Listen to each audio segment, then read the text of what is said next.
So, first of all, I wrote this together with Audun. I'm a PhD researcher in the neuroepigenetics team in Antwerp.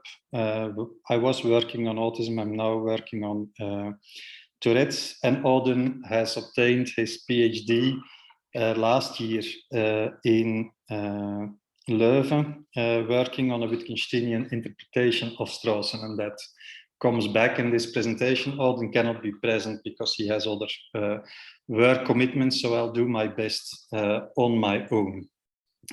So this actually is the summary of the presentation, and Wittgenstein was mentioned. The emphasis is ours, and I think this is more or less what I want, or what we want to convey. That if you look at somebody, that you look at him as somebody having a soul, and not looking at that somebody, at them, basically having a preconceived opinion of they have a diagnosis, and therefore this or that part of their soul is somehow different. So you always first have to react as towards a soul. So I will go reasonably quickly through many of these slides, because they come back. They come back to aspects that were discussed in the rest of the conference. And actually, it's nice to see that in the rest of the conference, themes were hit on that basically were my motivation, our motivation in calling together this conference. So you see here a reference to the fact that biological accounts are positively received also by people diagnosed, but that recently more and more criticism has come there. And basically the dilemma is there: you, as an autistic person or a Tourettic person or whatever, you want to be excused at certain, and excuse yourself at certain points in time, because the way that things went were in fact something that you could not avoid, but you want to be able to do that without at the same time being stigmatized. Now, the empirical results seem to suggest that you cannot have the one without the other, and this presentation tries to find a way out of that. So basically the three things that I want to argue, or that we argue in the accompanying paper, is first of all, what kind of a theoretical framework can we have of a mixed blessing? So the current theoretical frameworks, Nick Haslam talked about them, are not quite sufficient to do that. Once we have that theoretical framework, is there in that theoretical framework a way out of that catch-22? And then secondly, well, thirdly, coming back to the empirical results, tying biological explanations to stigma, is there a way out of those? So the empirical results are what they are, but can we find a way to, let's say, defeat at least the conclusion that necessarily exculpation comes with stigma? So maybe first a little bit on Tourette's. I won't go too much in detail, and you can read the slide. Tourette's is a condition, or actually a syndrome in DSM, which is often mischaracterized and simplified into uttering swear words. It's much more complex than that. Actually, it only requires multiple motor and one phonic tic. Phonic tic does not have to be swearing. It can be or something like that, or sniffing all of the time. All of those things are counted as phonic. And in this Tourette's area, there is a clear clash between moral responsibility and Tourette's syndrome. Originally, and this is before the 70s, Tourette's was prototypically psychoanalytic, and it was burdened with a lot of blaming of parents, specifically refrigerator mother type of things, and that has moved quite drastically to be seen now as a prototypically biological or neurological kind of condition, where treatment is sought often also with antipsychotics and so on and so forth. Tourette's has also been used in the moral responsibility literature as a paradigm case of why biomedical explanations exculpate. But there is a lot of replication of mixed blessing, double-edged sword type of accounts in Tourette's. And you can read the title of the papers here by Melina Mali, who has done a lot of research into this. But the lived experience that I also get from talking to people with Tourette's is this catch-22. So there is clearly a compulsion to violate norms, or a tendency to violate norms from the point of view of Tourettic people, and they run regularly into blame stigma, but blame stigma in the sense of they go to the shop and they get frowned upon or whatever. People look oddly. So one way of dealing with that is to disclose a diagnosis. But if they disclose their diagnosis, they know that somehow, they feel somehow, this is out of my conversations, that somehow the atmosphere changes. And one of the Tourettic person with doing a PhD told me that if he gives a presentation, he does everything to kind of iron himself out to not take whilst presenting. And I told him, but you're presenting to an academic audience, so they should be, let's say, benevolent enough. And he says, maybe so, but I don't want to be seen as the researcher who makes a good presentations despite having Tourette's. I just want to be seen as a PhD researcher who makes a good presentation, full stop. So there is a constant battle going on within the experience of people with Tourette's that they feel very responsible. On the other hand, people treat Tourette's in the moral responsibility literature as kind of a paradigm case of where this biomedical type of exculpation is needed. And a lot of people with Tourette's seek that as well for obvious reasons of trying to get by in everyday life. So I come back to my three conundra, and the first one is to look at what kind of theoretical framework could there be between exculpation and stigma. And I think, and other people refer to that a certain interpretation of Strawson clearly leads into this kind of link. So if you make a categorical difference between people, for instance, as in the paradigm phrase or in the prototypical phrase, or the phrase Sophia also mentioned from Strawson's Freedom and Resentment paper, he's a hopeless schizophrenic. And then suddenly you become treated with what he calls the objective attitude, and you become an object of control treatment or something a thing simply to be managed. And that is basically the traditional way that people have approached Strawson. Not all of those people. Maureen does not do that, but a lot of others do that, specifically when talking of psychopathology.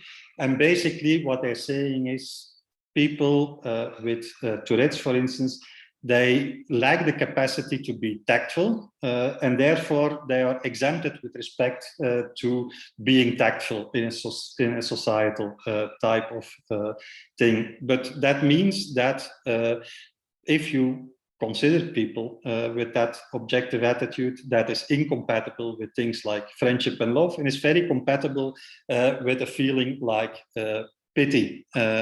And that is something that others also have said, that if then you approach these people like in a helpful way, that is kind of a microaggression. And that's actually what my Tourettic PhD researcher tells me, that he wants to avoid that kind of helping attitude.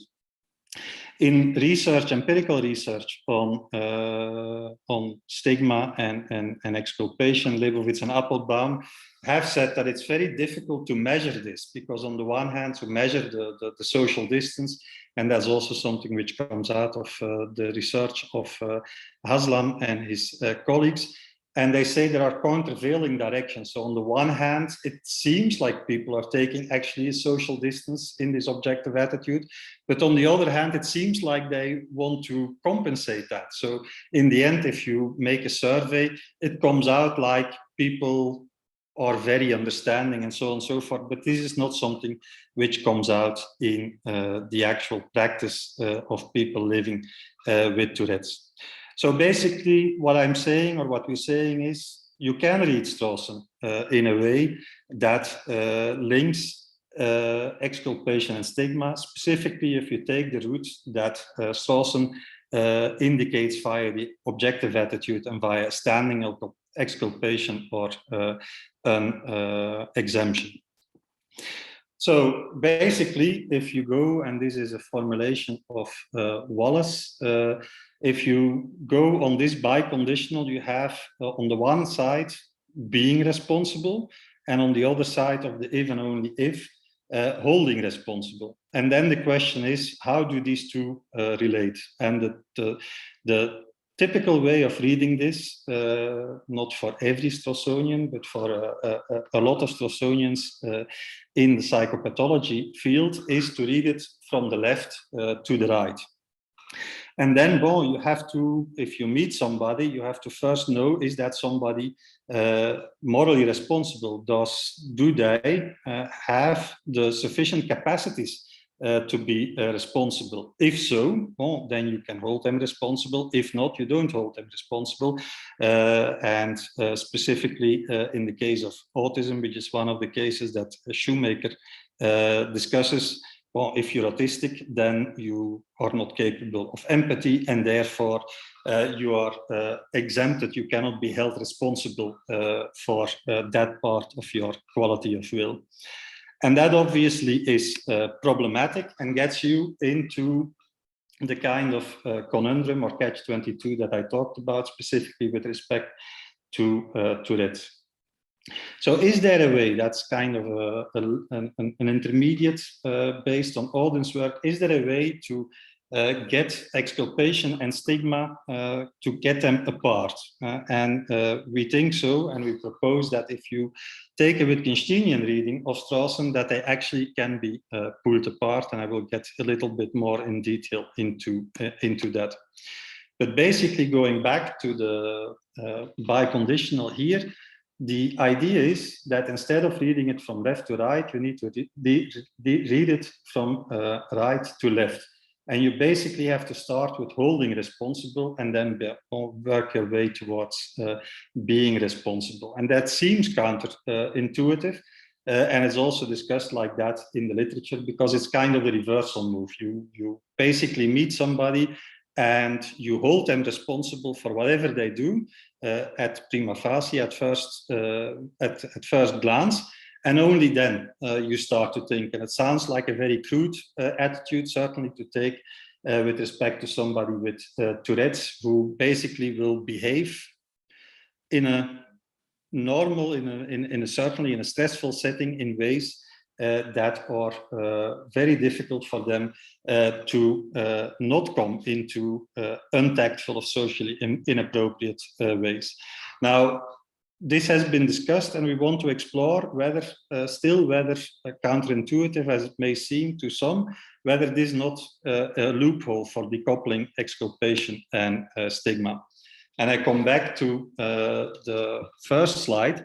I think we think it does, because if you take this holding responsible as primordial, then you meet somebody always as an attitude towards the soul. You do not meet that person, in other quotes of Wittgenstein, you do not meet them a kind of a machine with a malfunctioning brain. So a brain that is a machine, and the machine is malfunctioning, the brain is malfunctioning. And because it is malfunctioning, you kind of already set apart a number of things that you would expect of other people. So already by that token, you do not treat them as a soul, as a full other person.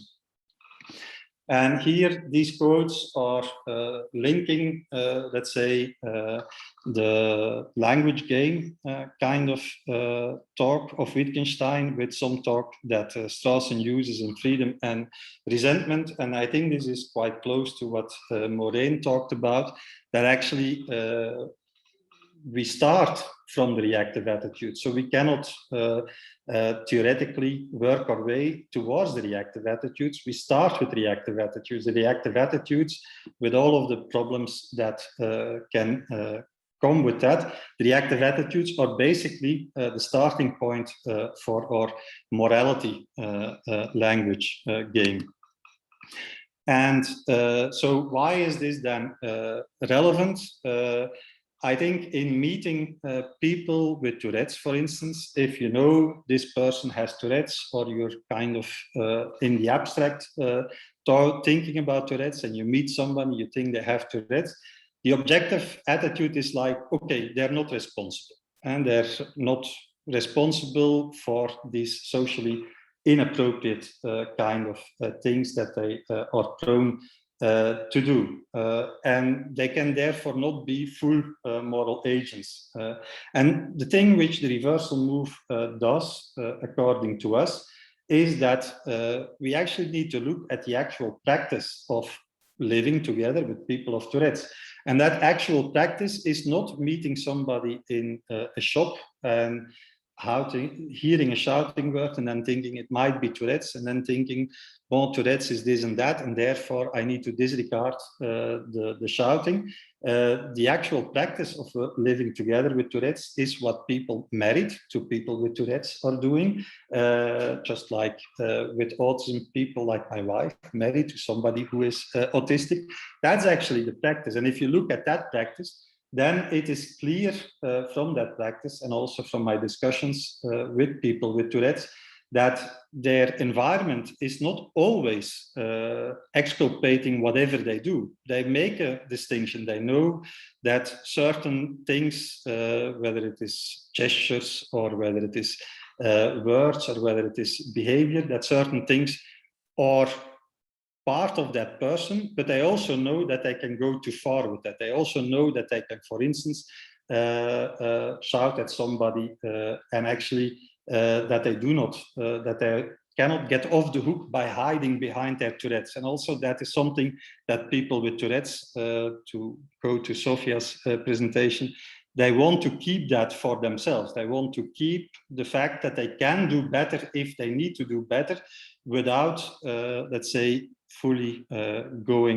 taking away the difference that is between them and their tendency of doing socially inappropriate things.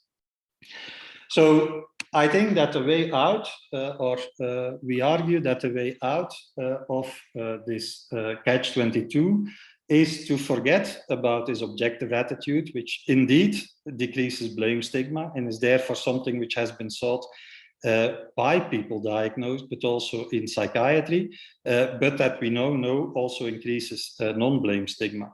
And we just have to go to the participant attitude, where we basically take into account that we excuse people regularly for things they do which are objectionable based on the situation. And one of the parts of the situation is the character or the context of the behavior that is there. And I take here the run-of-the-mill excuse example that Strawson gives in Freedom and Resentment, and he says, we excuse people for anything where the agent had reluctantly to cause the injury for reasons that acceptably override his reluctance.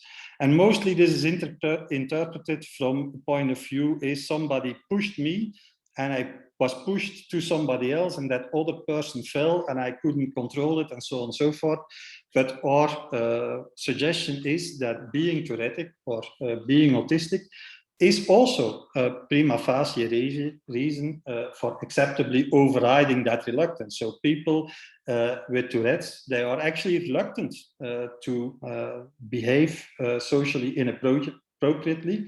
They fight that urge, which is part of the phenomenology of Tourette's, but somehow, well, sometimes the fight is too hard because of stressful circumstances or whatever, And then, well, they utter maybe even a racial slur. It doesn't have to be all innocent either. So if we would be able to do that with people like Tourette's, with people with Tourette's or with other diagnoses, then I think we have a way out of this does exculpation stigmatize kind of catch-22 or conundrum. And I think, and this is maybe a discussion we can have in the Q&A and a discussion we had, obviously when we can be a little bit cross with Strawson in 1962 for saying things like hopeless schizophrenic and other things which we might not applaud people for saying now, and I'm not applauding him for doing it, for using it, but on the other hand, I think he is sometimes quite specific in what he says regarding the objective attitude.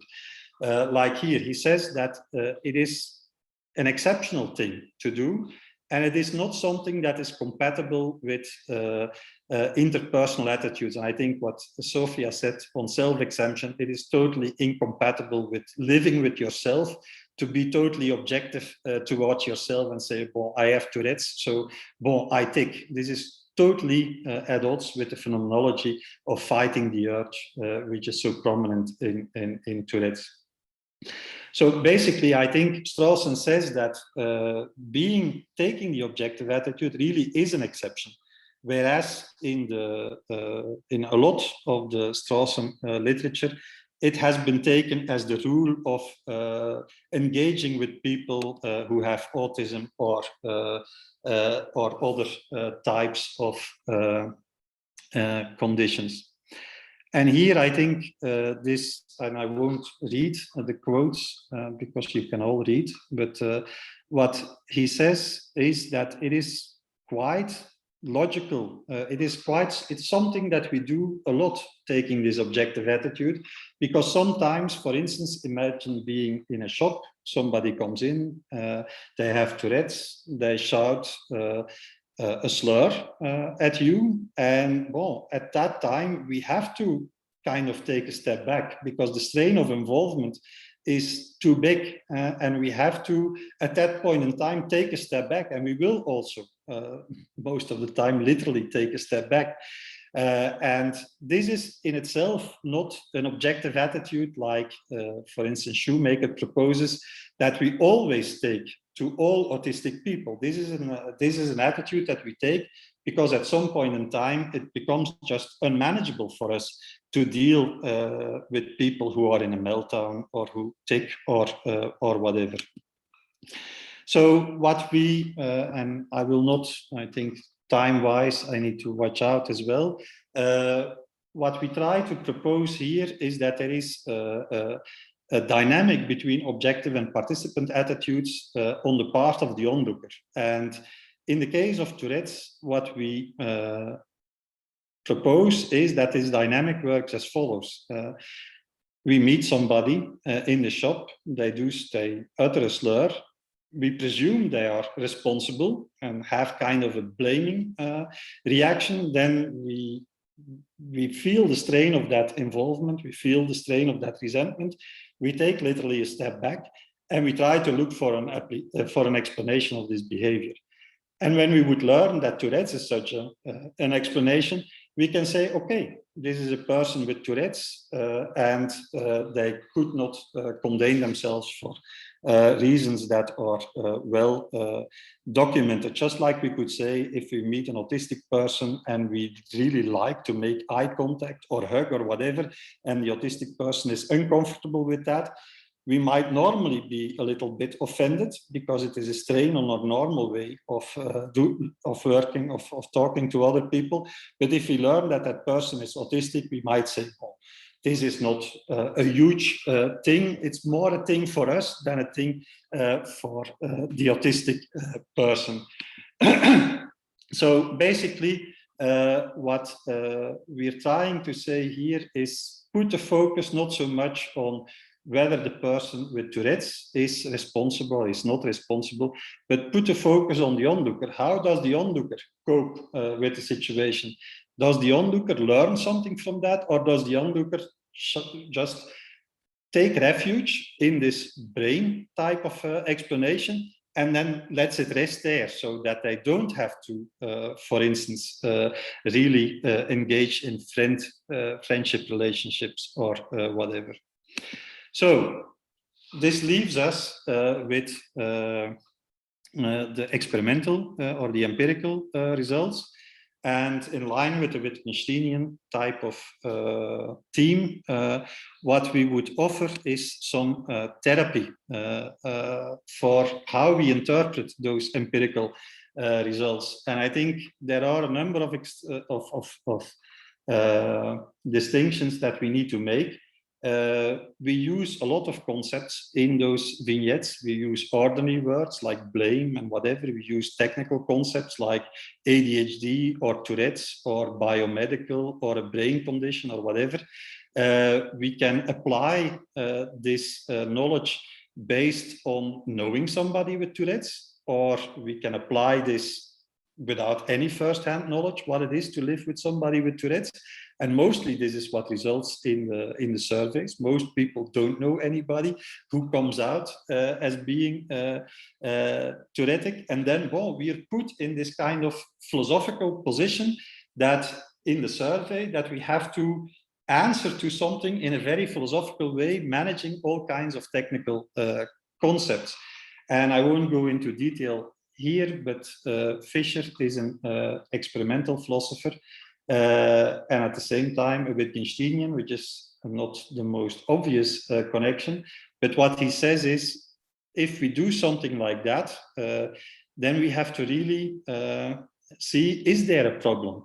Can we not sidestep the problem? And I think the problem that that needs therapy is that we try to assess a situation in a survey without listening to the first-hand practice, the lived experience of living with Tourettic people or being a Tourettic person. And that's where we slot the technical concept biomedical in a way that basically suits our purposes of saying, okay, they have a condition, so therefore we need to give them a standing exculpation with all that objective attitude entails.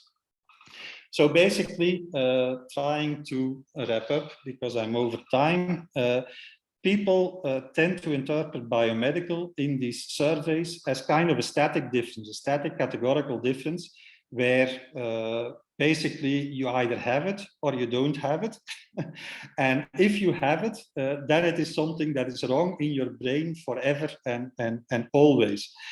And at that point in time, you get into this type of helping mode. So basically, if my PhD researcher gives a presentation and they know he's Tourettic and he doesn't tick, people go like, oh, good presentation, you didn't tick, fantastically well done, or you did tick, but it didn't bother me. And they put a focus on something which is a little bit microaggressive, because the guy wasn't there in order to be complimented on his Tourettic urge fighting capability, but he was there based on being complimented on his research and presentation capabilities. So basically, in order to resolve this kind of catch-22 and the empirical experimental dilemma, our proposal is we need not just look at